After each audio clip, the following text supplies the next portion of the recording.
What can our genes tell us?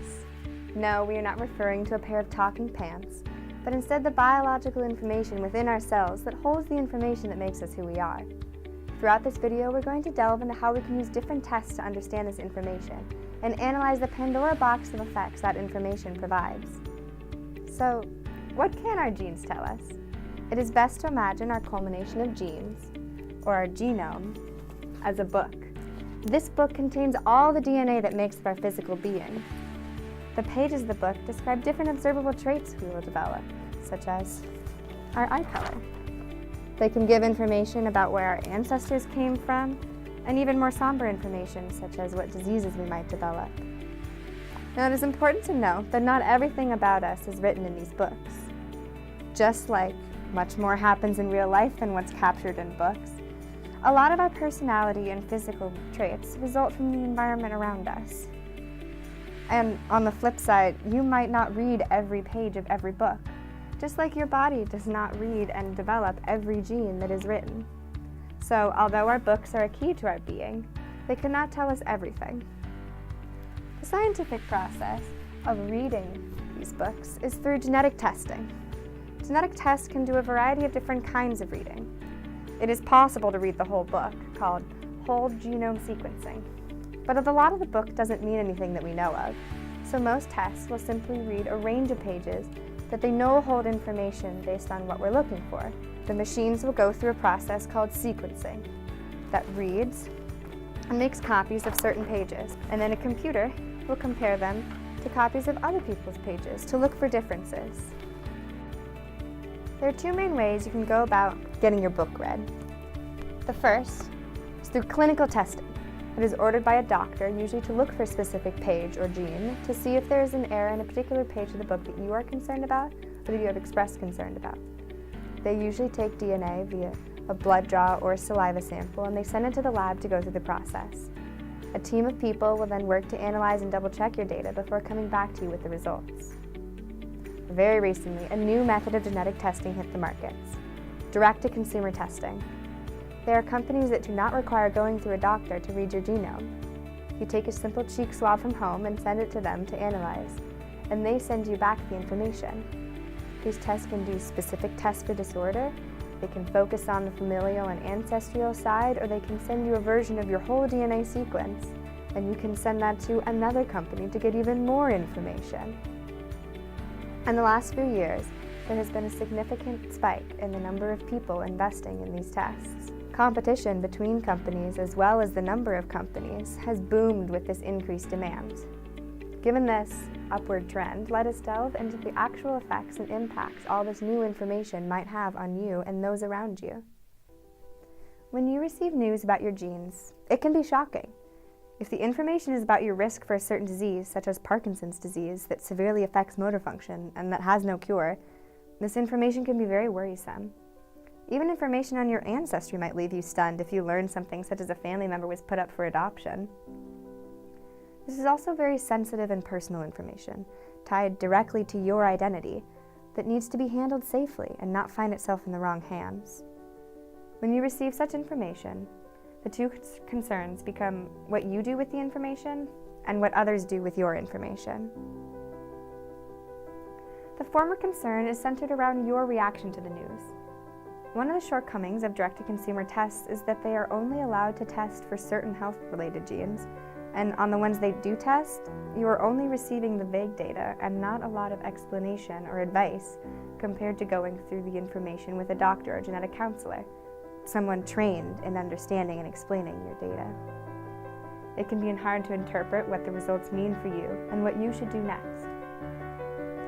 There are multiple documented cases of patients who took a DTC test that revealed a variant in a gene associated with a disease, only to find out that after numerous confirmation tests through doctors and a lot of anxiety, they didn't actually have the disease, or even in some cases the variant at all. These errors, or false positives, are costly, both emotionally and economically, because often the follow-up clinical tests are not covered by insurance. And then what if you find out you do have the gene for a disease? How do you react then? If it is for something like a cardiovascular disease that you can act on and change your behavior to decrease your risk, It might serve as a motivation to live a healthier lifestyle. This is better than the opposite approach, where you give up because, heck, you're going to get the disease, so why bother? It is important to remember that genes signify a risk, but do not guarantee that you will get the disease. With diseases that can be more severe and do not have a cure, such as Alzheimer's, it might be harder to keep an optimistic mindset when you learn you have the gene. But there is still positive action, such as checkups to ensure early diagnosis, family planning in regards to passing down said gene, and even lifestyle changes that you can take to decrease the risk. Telling and planning with your family can provide important support, but comes with consequences of its own. Because genes are hereditary, not only can family history provide insight into your own life, but data from your genes can also reveal information about theirs. Here's where we start to delve into the interpersonal aspect. You may not choose to get the test, but if your parent or sibling gets it and reveals something about their DNA, there is a higher chance that your DNA is similar. So would you want them to tell you? And if not, would you be able to guarantee that it wouldn't come up in family conversation over dinner? And if so, would you then feel obligated to get tested more yourself and find out if it was the same for you? Now, these vary circumstance to circumstance, but show how intertwined our DNA is with others, so an isolated approach on the subject is nearly impossible. We then come to the matter of who else gets access to your DNA. The issue of privacy and data security has been a point of contention with these tests. In 2008, a federal law prevented health insurance companies from using genetic testing when determining rates for health insurance. However, there is a loophole that does not prevent them from using the tests for other kinds of insurance, such as disability or life insurances.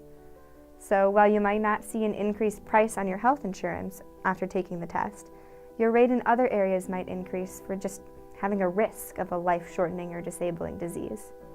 Then there is the issue of what the genetic testing companies themselves do with your data. There are transparency guidelines in place so that the company must disclose what they do with your genetic information. But there is also significant variance between companies.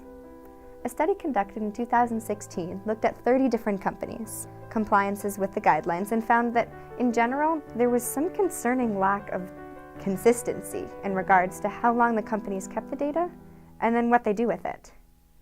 Most had positive security measures to hold on to the data, but varied in how long they kept the data and whether they alerted the customer when their data was being used for other kinds of outside research. Because this information is valuable, companies are motivated to want to sell it, and even if they appear to have strong security measures, like anything we put online, it is possible that it could still be hacked. Now, there are positives to keeping databases and doing research.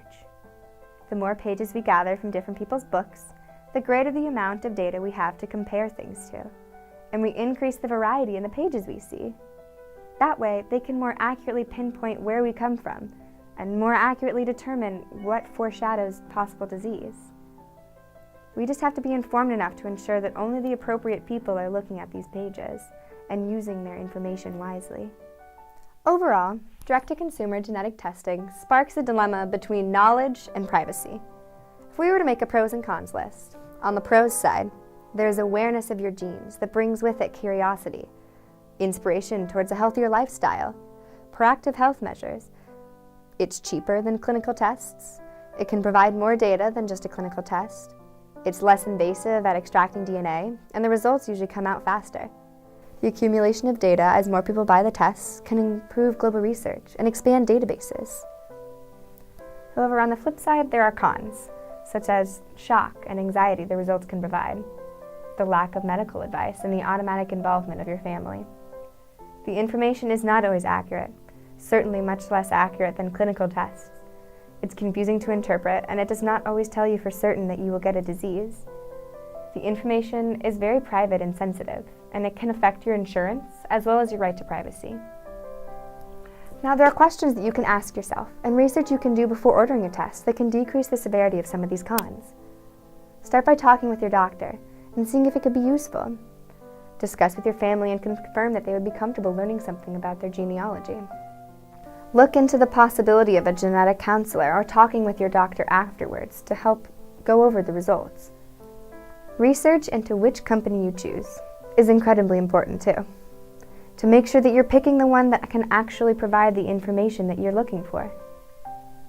When looking, be sure to be aware of their privacy policies, whether your data is stored or deleted, how safely the data is stored in regards to cybersecurity, whether the company will use your information for research, and whether they will alert you beforehand. Not everything may meet your full ideal satisfaction, and there are always unforeseen consequences that may arise. Ultimately, it's up to you and how comfortable you feel making the leap, knowing as much as you can ahead of time. This is still up-and-coming technology that is evolving constantly around us. Your choice can affect the future of the industry, and where genetics is headed is important. So stay updated on regulation changes, and whether you choose to take the test yourself or not, still weigh who and how these tests should be regulated in order to soften the cons for everyone. Thank you for watching. Now go out and strut in your genes.